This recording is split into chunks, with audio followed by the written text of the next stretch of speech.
महाराज जी, आपके चरणों में कोटि कोटि प्रणाम। महाराज जी, कई साल वीर्यनाश करके मानसिक रोग से ग्रसित हो चुका हूँ। पिछले 5 महीने से वीर्यनाश नहीं किया है, फिर भी नकारात्मक सोच नहीं जाती। महाराज जी, जोशी ने बताया कि सब शनि और राहु का प्रभाव है। महाराज जी, कोई शनि राहु का प्रभाव नहीं। करो दुष्प्रवृत्तियां और शनि राहु को दोष दो, बेकार की बातें हैं। कोई किसी को सुख दुख नहीं देता, हमारे आचरण ही हमारे को दुख देते हैं। पक्की बात समझ लो। बोले वो अमुक ने उसको पीटा, राज कर्मचारी आपकी सुरक्षा के लिए हैं, लेकिन जब आप असत आचरण करेंगे तो पीट के जेल में डाल देंगे। ये राज कर्मचारी हैं। शुक्र, शनि, राहु, केत, ये सब राज कर्मचारी हैं। असद आचरण वालों को जलाते हैं, दंड देते हैं। और सदाचरण वालों को, चाहे जिस नक्षत्र पे बैठे हो, चाहे ग्रह पर किसी भी बैठे हो, ये सदैव अनुकूल रहते हैं। ये भगवत पार्षद कोई ऐसे वैसे नहीं है। करो अस्त मैथुन और शनि साढ़े चढ़ा हुआ है, इसलिए ऐसा होता है। बेवकूफी वाली बातें बच्चा है। अभी अवस्था है तुम्हारी वीरपात करने की। गेहूं की फसल तैयार हो रही है, गलेत पे हो। गलेत माने होता है दाना अभी पड़ रहा है, और आप उसको काट लो तो ना भूसा होगा ना दाना होगा, व्यर्थ जीवन चला जाएगा। कम से कम 20-22 वर्ष तक ब्रह्मचर्य का पालन करो, फिर गृहस्थी में जाओ। संतान तेजस्वी होगी, देशभक्त होगी, माता पिता की भक्ति कर। ये क्या है? उद्दंडता बच्चा, ये कहीं भी सुख प्रदान करने वाली नहीं। ज्योतिषाचार्य, दुनिया के आचार्य सब उसी परम पिता परमात्मा के ज्ञान को ही बता रहे हैं। जो सही माने में ज्योतिषाचार्य हैं, वो सबसे बड़ी ज्योतिष ये है कि भाग्य विधाता हमारे कर्म हैं। अवश्य में भोक्तव्यम कृतम कर्म शुभाशुभम। ठीक अपने कर्म कर लो, कोई तुम्हें बिगाड़ दे तो मैं बताना। हमारे कर्म पूर्व के या वर्तमान के, वही हमारी दुर्गति करते, दूसरा कोई सृष्टि में नहीं। को न काहू के सुख को दुख कर दाता, निज कृत कर्म भोग सुन भ्राता। बिल्कुल सिद्धांत समझ। अभ्यास गलत किया है, कोई भी देवता तुम्हें नहीं बचा सकता। गलत अभ्यास किया है, अपना नाश स्वयं कर रहे हो, किसी देवता या किसी का दोष नहीं। काले कर्म ईश्वर ही मिथ्या दोष लगाए। ये आचरण गंदे बंद करो बच्चा।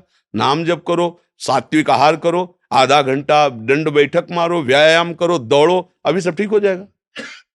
अरे पीछे गलती, यद्यपि ये गलती ऐसी पूरे जीवन भर भोगना पड़ता है, क्योंकि बाल्यावस्था का वीरपात बिल्कुल जीवन को नष्ट कर देता है।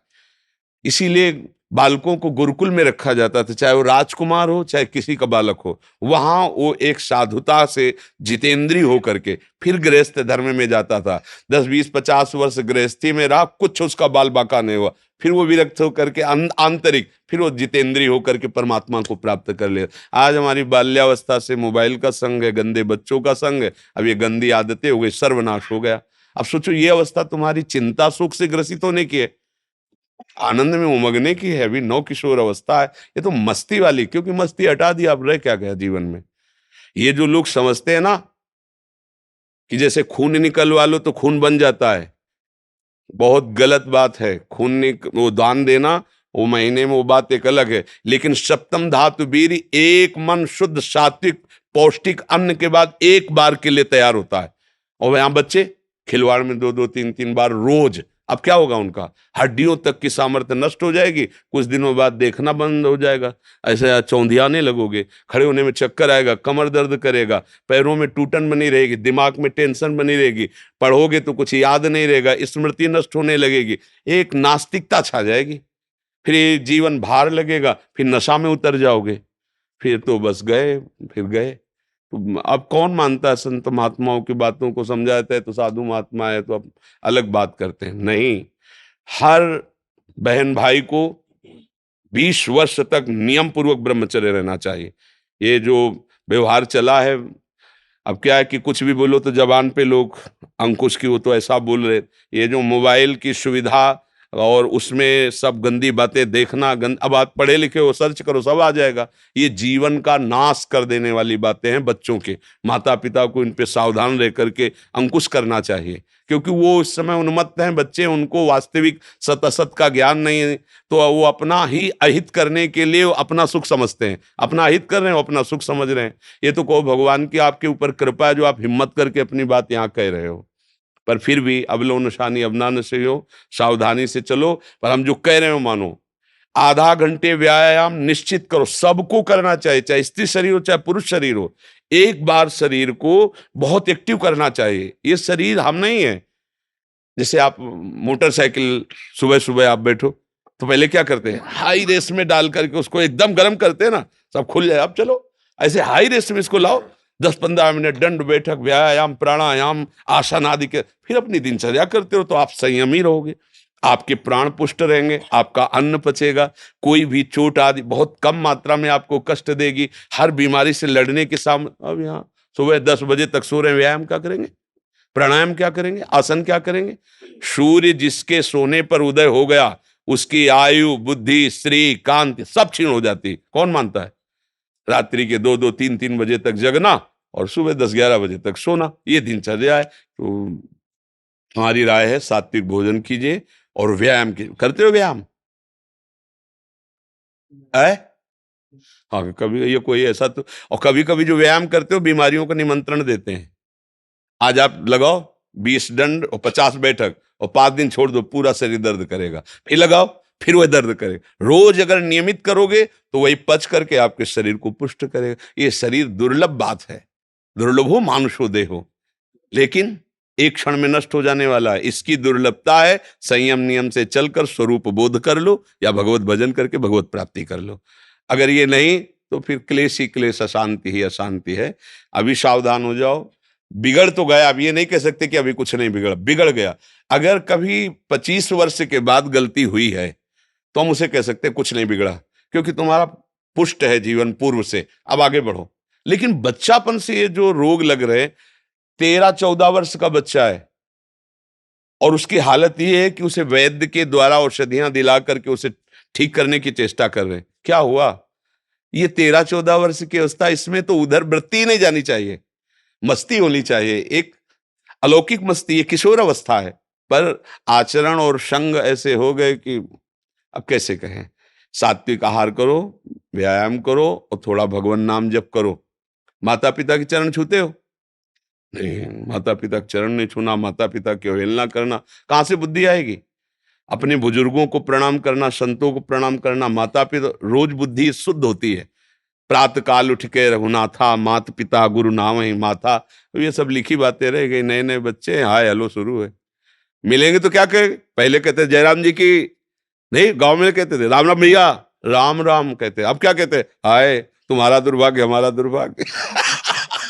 ले बच्चे नहीं कहते हाय, हाय जानते हो कब का, हाय ये हो गया, मतलब बुरे को कहते हैं हाय, और यहाँ शुरुआत में भी कहेंगे कि हाय, कि हमारा तुम्हारा दोनों का दुर्भाग्य है हाय। और पहले कहते राम राम, तो वो भी बोले राम राम भैया राम राम, 4-6 बार नाम हो गया, कितना मंगल नाम हुआ।